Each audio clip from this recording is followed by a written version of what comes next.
The class of 20 young ladies waited patiently as they waited for their instructor to finish what he was doing. He was under a tarp of some kind, apparently working with some odd machine. The rusting of bolts and clunking of metal made all of the students' pointy elven ears perk up and twitch in curiosity. They all stayed still, calmly waiting for instruction. "All right then," the voice under the tarp finally spoke. "We are ready." "Ready for what, exactly?" One of the oldest students, a tall elf girl with brown hair, asked. "Oh, quite simple, my dear. Let me tell you a little story. I had put in for 2 weeks' leave so I could recover my brain, see? 2 weeks of fishing, beer, and the soft, warm kiss of the morning sun. But no, just as I pack my bags, I'm told to babysit you lot," he replied with a scowl. "Oh, well, however, here's the thing. I was not supplied with a lesson plan. I was told to keep you occupied and safe, and get you to at least try to learn something. The school district, however, didn't exactly tell me what you had to learn, just that you had to learn something," he replied, a strange smile creeping across his face. This made their girls suddenly very, very nervous. One girl, a short blonde elf holding a large spell book, raised her hand up. Learn what?" "The concept, my dear maidens, of malicious compliance," he said with glee, and yanked the tarp off the machine. The items hidden were 2 strangely identical machines, one looking newer and more modern.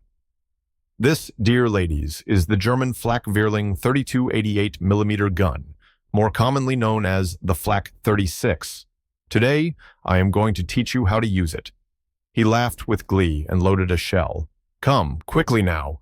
Put these headsets on and do not take them off unless I tell you. Noise protectors, it will help, especially with your elf ears. Put them on, hurry now," he said in earnest, likewise putting a set on himself. Not willing to question the giant goddamn gun, each girl quickly grabbed a set of headphones off the table and waited for instruction. Despite the fact the sounds of the world around them dissipated, they could hear his voice with perfect clarity. "Right then, here we go. First, a history lesson. The Flak 36 is an anti-tank and anti-aircraft static gun manufactured and deployed by the Axis forces, specifically Nazi Germany, during the Second World War. This fearsome beast is the one anti-tank gun that was the most feared but not the most widely used static artillery platform in the war. Now, I know you all have been hopefully studying for your upcoming exams, so who can tell me, how long was this machine in active service?" he asked, looking at the crowd. One girl, a bright Altmerian redhead, raised her hand. If I remember correctly, it was Finland? They used them as coastal guns until the year 2000? "Correct. Congrats, Erica, my dear. You get the honor of firing the first shell. Obviously, you're going to use this custom-made modern one because the other one is an ancient relic of history, and you need a very special license to use it. So, come hither, the Daka awaits." He bellowed happily and readied the gun to fire. "Oh, okay." She was a bit timid at first and approached the machine, sitting in the strange chair. "Right, I'll teach you how to aim it later. I just pointed at the cliffside there for now. You pull this lever here and it will fire. Don't be scared and don't worry. I have plenty of ammunition," he said with a smirk. "Okay, like this?" "I think this is right. I'm supposed to aim through this circle thing, right?" she asked, gesturing at the mounted crosshair. "Yes, but that's for later. To fire it, you do this." He grabbed a joystick and showed her how it worked. This is obviously not part of the original design. I have made a few modifications for safety reasons and to make it easier to use for demonstrations. Now, to fire it, you lift, press, pull. Lift the cover off the safety button, press the safety button, and then pull the trigger to fire. To make it safe again, you just let go and put the cover back down. Always make sure the cover is on before you leave. That's a rule. Got that?" he said, demonstrating how to use it by miming. "Yes, sir." "Okay, right. Lift cover, press button, and then pull the trigger." Her sentence was cut off by an almighty roar as the gun fired. The recoil sent the barrel back, the firing mechanism automatically forcing the hatch open, ejecting the spent casing behind it. The roar overcame the entire valley as a crack of thunder from Thor's own hammer echoed through the air. The shell flew through the air, a stark yellow streak of fire and steel towards the side of a cliff a mile away. The elves could see with their overpowered, scouting eyes how the shell blasted straight into the cliffside, digging in at least a foot deep, before an explosion sent a chunk of the cliff to the ground. A mixture of emotions ran through the crowd as they stood silent. Erica sat shaking slightly as she recovered from the shockwave and recoil she felt as it fired. She slowly craned her head around to look at the smoldering remains of the expended shell casing. Fantastic. Well, now you know what it does. The question is, do you know how it does? He said, looking at Erica's terrified face. I don't want to, was her meek reply. Ha! A lie if I ever heard one. Come, let me show you. He gently cradles Erica's terrified form and helps her off the seat back onto her feet.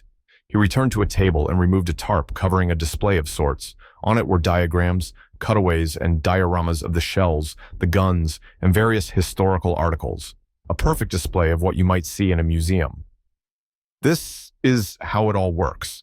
A modern bullet consists of a tube, the shell casing, with the bullet affixed at the front end, the percussion cap or primer at the base, and the propellant powder contained in the tube. Upon being struck by the gun's firing pin, the percussion cap detonates and ignites the propellant. The resulting rapid expansion of gases in the gun's closed firing chamber propels the bullet forward at high velocity down the bore.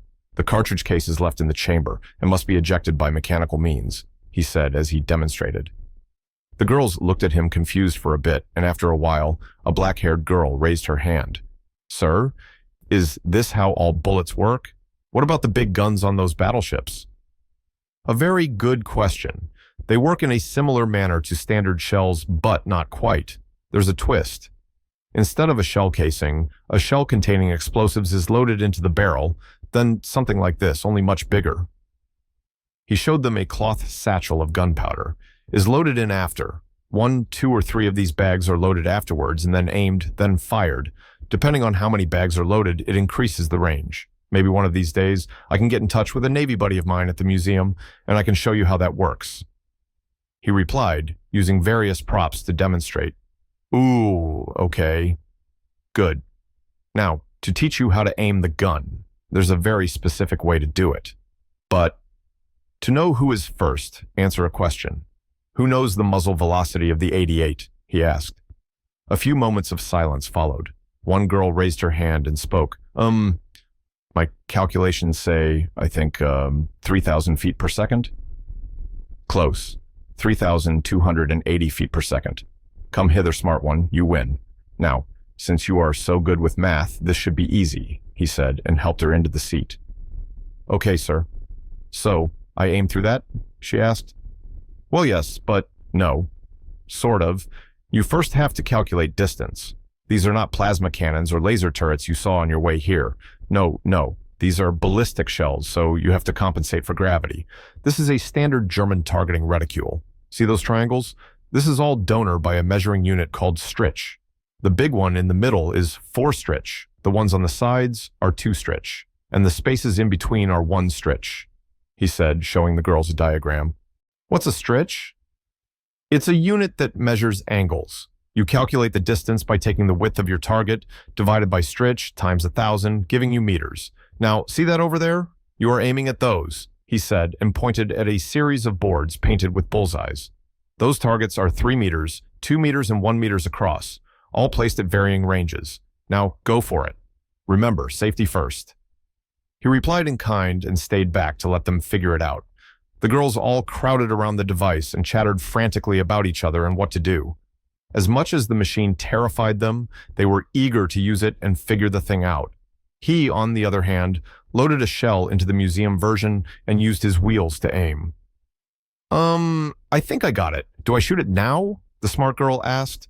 First, you all back off and stand to the side. Never go in front of the barrel or directly behind the hatch while it's live, even if the machine is modified to be safer. There's no excuse for mistakes, he said. The girls all scattered and went to a safe spot a few feet back. And yes, now that's safe. You can fire. 1 shell each only. I have plenty of ammo, but I would like everyone to get at least 1 shot in, he said. Okay. So, lift, press, and pull. The gun fired for the second time, the same mind-shattering viciousness that blasted across the valley from before. The shell streaked through the air and hit the target, not quite center, but enough to send a blast of shrapnel into the air, followed by a billow of pink smoke into the air. Good hit, very good hit, he said and clapped. The entire class likewise clapped in response. My turn. He pulled a lever on the controls, and the ancient cannon loosed its deadly payload. The explosive shell blasted through the air, hitting a target far in the distance, resulting in a short puff of pink smoke erupting in the distance. The girls looked at him, shocked. They all glanced at each other in surprise. One girl suddenly had a smirk. Okay then, old man. Let's make it interesting. 20 shots each. Most misses pays for lunch. Oh, excellent, he yelled out with glee, then stopped suddenly. Oh, well, I guess the lesson is over. The school's principal arrived, a tall, distinguished elven man with heavy robes. He surveyed the scene and carefully looked at all the ladies around him. He carefully checked the equipment and checked to see if anyone had burnt hands. Satisfied with his inspection, he approached the teacher. He then went to the table, looking at all the items displayed. He then picked up a headset, put it on, and stood between the two guns. Okay then, 10 shots each. Nobody can afford giving anyone a free lunch. So, how's about this? You win, you pass the class. You lose, you do a pop quiz, he said with a smirk. The girls hastily loaded the next shot, and the next girl to fire took her seat.